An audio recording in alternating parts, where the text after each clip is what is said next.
Welcome to the Influence and Inspire podcast, episode 19.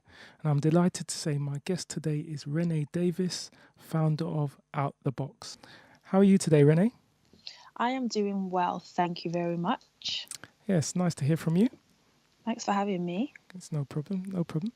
So Renée, first question, what is Out the Box? Out the Box is a hub for young creatives and young entrepreneurs in different fields. And it's a platform that basically inspires and facilitates and connects these people through content online, through events and through workshops. Okay. And just out of interest, where did you get the name Out the Box? What made you name the company Out the Box? Do you know what's interesting? The name came to me at university. So Out the Box actually started as a personal blog. Okay. Because I did a joint honours degree in media and journalism. And the journalism course, it was quite difficult for me in the sense of when it came to like writing assignments and they'd say pick a topic and write something on it, I just kind of felt like my lecturers didn't kind of understand where I was coming from a lot of the time, because they wanted me to write in a certain way or about what they understood. And I just felt boxed in. So I called the blog Out the Box because I was like, well, this is my platform for me to come out the box that they want to put me in uni, and to kind of perfect my own writing style while perfecting the craft at the same time. So that's where it came from. And it just, I didn't change it because it fit the mission of me wanting to inspire other young people to come out of their box and pursue their passions. So, yeah. Okay. So you mentioned Out the Box is for young creatives. So, and can you just give me what your idea of a creative is? Because it's a word that we're hearing a lot more these days. And I'm not sure everyone understands what creatives are. So can you tell me what you would say a creative is? A creative is somebody that works in the creative industries, or has an interest in the creative industry. So that can be media.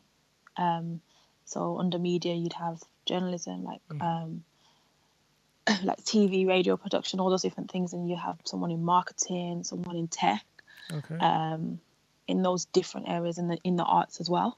And I think the term creatives kind of comes from that, but everyone's using the term more now because people are starting to kind of realize that they have things that they're good at outside of their traditional, say, 9 to 5, and they're creating their own realities by starting up their own things. And that's, creative entrepreneurs. That's another term that people use a lot now. So as part of Out the Box, as you said, there you do a lot of work through media, and you do workshops as well. So how do your workshops work? What do they consist of? Well, the events. I'll go to the events. Okay. So the events started when I was doing online content. So the online content consisted of me interviewing up and coming entrepreneurs and creatives and just sharing their stories to inspire other people. But I didn't feel like it was enough to just have it online, and I thought, let me create a live event. So the live events are called Out the Box Live, and we have different people coming from different industries to talk about their experiences, the hard times, the wins, how they got to where they are today, and then there's networking so people can connect with each other in the room. And I just thought, it'd be nice that it's nice having someone come and speak, but say if someone comes and they're an actor and they can tell you how they became an actor, but then when you need the skills, where do you go? So I created the workshops. So the first workshop that we had last year was a drama workshop at Talawa Theatre Company.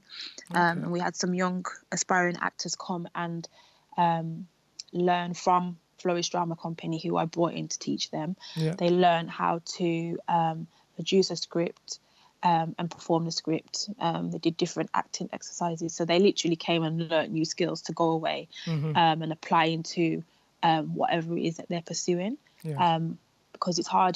The creative industries aren't always easy to get into because they want you to have certain skills. But where do you get the skills? So that's what the workshops are are about. Okay. Yeah. And you mentioned online content before. Was that the out of the box videos that you do? So that was articles. Mm-hmm. So on the website, which is currently under construction, we'd have like different features. So there'd be written interviews on young people in London, in and around London, that are pursuing different projects. Yeah. And then to aid that, we launched a series of 4 videos looking at different pioneers and showing their journey in like 3-4 minute clips. And yeah, those are the videos, and that's the content. And then other content that we have is from our previous events and the workshop as well. Okay, so on the videos, who did you actually have on your videos? On the videos, we had Flourish Drama Company. We had Shell's Florals. She's changed her name now to Michelle Bobbin, because she runs a luxury flower company. We had a fashion label called Money Yang and another fashion label called Chelsea Bravo. And each of them are still doing amazingly well. And that was a collaboration with a director friend of mine who came to me with the idea, and he said, you know, I'm trying to build up some more work for my portfolio, and I think it would be a great idea to kind of have some videos reflecting the content that you already have online. So yeah, that's where the videos came from, and that was a few years ago now. And you know, we haven't done another series since, but even just looking at it now, it's still valuable. And it's still kind of inspiring to just watch and see like how their journey's progressed since then, as well. So yeah. So are there any plans to do any more videos?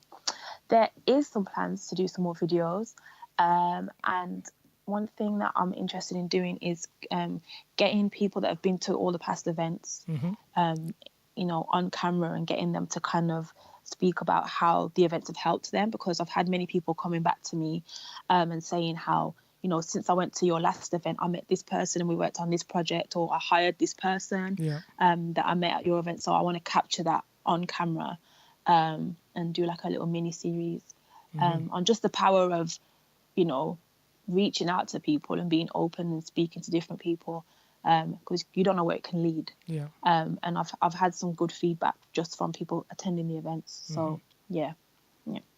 So does Out the Box specialize in any certain type of things? Does it specialize in acting, drama, or is it what other activities do you do, and what other areas of the businesses do you include? So we include relatively most things, I'd say, because when we have speakers, they're all from different areas. So that can be like, again, drama, that can be marketing, that can be having like a fashion line or a product line, that can be someone that runs a tech company. So our last event, we actually had Jonathan Jackson from the platform called Blavity. It's a US platform.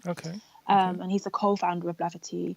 So he was over from the States. So I arranged like a little sit-down conversation with him, and we spoke about everything, like everything from like character. It just turned into an amazing evening, because he didn't just come and speak about how he co-founded that. He spoke about character, mental health. We spoke about you know, networking and how to truly connect with people and not just, you know, take from people.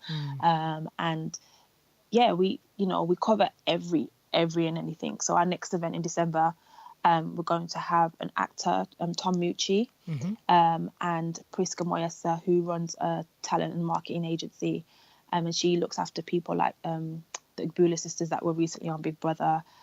She's done some work for she did the marketing content for when WizKid came and performed at the Royal Albert Hall. She's done many different things with her company. So we try and just like have a broad kind of outlook on you know, what creatives need, and just try and capture it in different forms through the events or through the workshops. And the next workshop in the pipeline will be a fashion one. So it's anyone that wants to come and get into that industry can come and like have a day of just different workshops. And then I'm going to have different people from different areas of fashion. So that can be fashion buying, that can be styling, that can be modeling, or designing. So Yeah. Sounds really interesting. Have you got a date for that next workshop? So the next event, the next workshop's next year. It's going Okay, to be so that's next been year. planned for next year. Yeah. But the next event with Tom Mucci and Priska Moyesa will be on the 7th of December at Club Workspace in Farringdon. And it's called The Process. And we're going to be talking about the things that people don't like to share online. So you'll go on Instagram or Twitter and you'll just see like the highlight reels of people's journeys and their careers. And you don't often know what truly goes into those things. And that was inspired by a conversation that I had with a friend who she'd recently left work to pursue other things, but she just found it quite difficult in getting to those goals. And it just inspired me to kind of, reach out to people that I do know that are doing amazingly well, but they didn't get there without a process. So that's what we're going to be kind of delving into on the 7th of December. Yes, because it does seem rosy when you see everyone at the end of their journey or near the end of that journey when they've become a success, but you don't know the trials and tribulations they have to go through to get there. So that's an important part of it. Yeah. It's important to show that part as well. Definitely. So Renée, you're also a full-time journalist. Yeah. How's that going? So I've recently become a freelance journalist. Oh, okay. But I was a full-time journalist for like nearly 7 years for the Salvation Army's weekly newspaper, The War Cry. Okay. And that's a paper that it does have really Christian content, but it's readable for everyone. Yeah. So we cover like films, TV, things that are happening in politics, things that are happening in sport, and music, and just anything that you can think of. If it's relevant enough, we'd cover it. Yeah. So that's what I was doing for like 7 years. So I had an amazing opportunity to just meet different people, interview all sorts of people from different walks of life, Christians in the public eye. Yeah. I've travelled, done some reporting overseas. So that was straight out of university. I managed to land that role. And then it just got to the point where, because I was doing so many other things alongside it, the pull to kind of pursue other projects was a lot harder and tighter. So, I spent some time thinking on, okay, can this work? How can it work? And made that jump to doing freelance. So I still write freelance. Okay. I don't think I could never not write, because that's kind of my first love. Yeah. So yeah. Okay, so was journalism always something that you wanted to do ever since school, college? Yes. Yes? Yeah. I've always been a writer. So even in school, poetry, I've had poetry published when I was in secondary school. I always liked to write short stories. And then I think when I went to college, I did BTech media. And that was when I really knew, I really want to write, because we didn't do a lot of writing. Yeah. And I said, okay, I want to pursue journalism. So I studied that at university. And I've always just written, whether it's having a blog or submitting things to online publications, I've always tried to keep writing. And it's how I express myself in the best way. Yeah. And I love capturing the stories of different people and presenting it to the public and saying, this is who this person is. And, even recently I interviewed an artist called Adebanji Alade, and he's featured on the One Show often, and he's a really amazing artist. And when the article was published that I wrote on him, and I sent it to him, he was just like, this is the best feature that's ever been written on me. And just when you hear things like that, it just makes me realize that, this is what I'm really meant to always be doing. Because I love to communicate the stories of other people. So that's good. And to get feedback like that is very encouraging as well. Yes, definitely. Yes. So I know there's probably a few listeners that have thought about having a career in journalism. So is there any advice you'd give someone who wanted to get involved in journalism and have a career in it? I think always stay writing, even if you feel like no one's seeing it or looking at it or even cares, still keep writing. because number one, it keeps your craft growing and getting better. Mm-hmm. And number two, it keeps you determined, because you're like, no, I have, one day someone's going to see this, so I'm going to keep writing. Keep a blog. And I mean, when I first started writing a blog, blogs were just coming into, let's say, fashion. Yeah. But they were just becoming popular. Mm-hmm. But I feel like now more than ever, you're in a better place, because, social media, there's different avenues. You've got Instagram, you've got Twitter, you've got platforms like Medium. But before, there wasn't that. And I feel like now that there's more avenues and ways of you getting your work noticed. Mm-hmm. Like before, when I started writing, you couldn't really reach out to people on Twitter and say, hey, read this. Yeah. But now you can catch more eyes with what you're doing. Mm-hmm. I'd definitely say try and build up some contacts. So whether that's going on LinkedIn and, following the people that you admire, send them an email, can I catch up with you for a coffee? I'd like to show you something, or I'd like to speak to you about something. And, the worst that will happen is that they won't answer you. And that's, you just you just dust yourself off and keep it moving. Mm-hmm. But I'd always say be very vocal about what it is that you want, because when I left university, I didn't immediately start writing. I was doing all sorts of different odd jobs, because it was difficult for me to get anything straight away. Mm-hmm. But one thing I always made sure that I did was speak about what I wanted. So I tell people, I want to be a journalist, I want to write. Do you know anyone that works in media? Yeah. And I just happened to come across a lady who did know somebody that worked in media, and then meeting that person led me to getting the role at the Salvation Army newspaper. So that was because even though I was having a hard time, I still said, this is what I want to do. Yeah. It doesn't seem possible, but let me just talk about it anyway. When you put things out there, things do align to what you want. You just have to be doing the work on your end. Mm-hmm. But I'd say practically, just try and reach out to online publications and see if you can get things published on there. There's so many sites now where you can contribute work electronically, so you can upload things and get them submitted and published. And just keep a blog. Definitely keep a blog and keep writing. And I think you've mentioned to make a lot of contacts and stuff like that. Yeah. So getting contacts is important with journalism. It's also important with what you're doing out the box and getting people to come onto your workshops and come onto your shows. So how do you go about that networking aspect and getting people in for interviews and stuff like that? In terms of the writing content, how do I writing content, so in terms of journalism for the interviews that you do, but also getting people to come on out the box and do work for you? Oh, okay. How do I network with them? I think with the journalism, it's a bit different in the sense of, because I was already writing for the Salvation Army newspaper, it was helpful when you told people what publication it was, because they could then make a choice. Okay, this is who they are, I'm going to say yes or no. Most of the time you get a yes because of the work that they're doing anyway. But even with that said, a lot of the times you'd still have to find out how to reach out to them. So there's been many people that I've wanted to interview, don't have a contact for them, so I'd start with their contact sheet on their website. If I don't get a response, and you have to be quite tenacious, if you don't get a response, go on Twitter, send them a message. If they don't get the message, mention them, send them, say, oh, check your DMs if you can, I've been interested in speaking to you, in the politest way possible.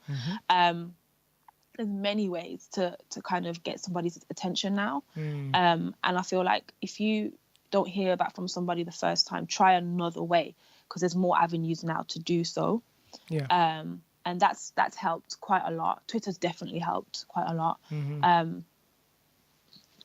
Sometimes as well, people will have like the link or the email to their publicist or manager in their bio.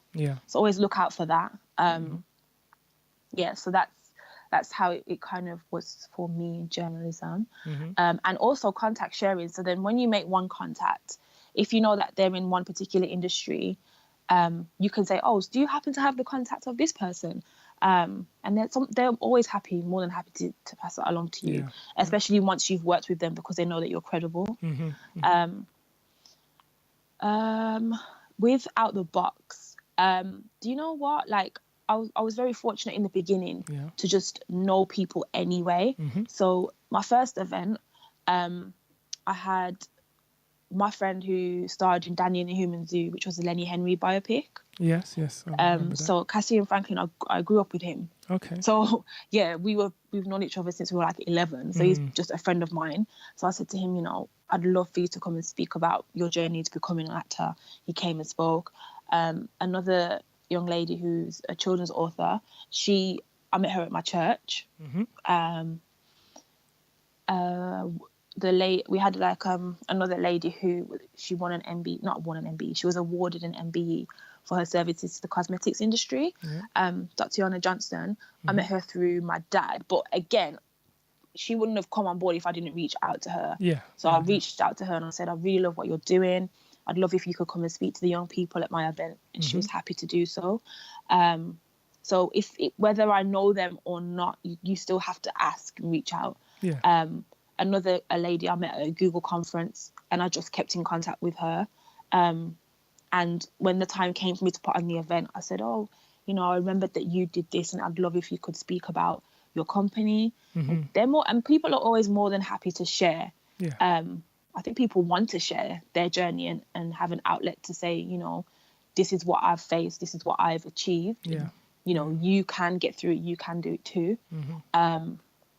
But I say networking, sometimes it's not always about trying to take from people. It's about what you can help each other with and offer each other. So I'm not really a big networking person, but if I go to an event, I always try and make at least one meaningful contact. And even if we don't work together, directly at first, it's just meeting up for a coffee and talking about what we do. Any common interests, and you can leave it there. But knowing that you've built a relationship, they always come in handy for another time. No, that's right. So yeah. No, it's very interesting. Very interesting. Yeah. So through your work with Out the Box, you've received a couple of awards. Yeah. So you got the Wise Woman Award in 2016, and the One Hit Away Award more recently. How does it feel to be recognised for the good work that you do? Sometimes I'm like, why me? Because, I guess you don't always, when you're in something in the middle of it and you're working and you're plowing away, you don't often feel like you're making the progress that you think you should have at that point. But just to be acknowledged and to just have people say, well done for what you're doing on an official level, it's humbling, to be honest, because it makes you realise that the times that you could have just thrown in the towel and didn't was worth it. So the Wise Woman Award, I still look at it and I think, wow, why do I have this? But it encourages me to keep pushing and to keep trying my best to kind of, create platforms and networks for young people to excel, and to just keep going, really. So, yeah. Definitely. Yeah. So Renée, what's the best way to get in touch with you? The best way to get in touch with me, I'm on Twitter, so that's Renée OTB, all one word on Twitter. On Instagram, Renée_OTB, or you can email me, which is Renée, RENEE, at outtheboxuk.com. Yep, those are the best ways. Okay, I think that's all I've got for you today, but thanks for coming on the show. It's been very interesting speaking to you. Thank you so much for having me. And keep up the good work. And the live event is again on the December the 7th, is it? Yes, 7th of December. If you also follow Out the Box, so Out the Box UK on Twitter and Instagram. Everything's there, all the links, the Eventbrite link is on there. I'd love to see everybody there. It's going to be a great evening. Early bird tickets, we still have a few left, and they are £5. So sounds reasonable to me. Yep. Thank you. I'll put all your links on the interview notes anyway. Thanks again. Thank you very much. Take care. And you.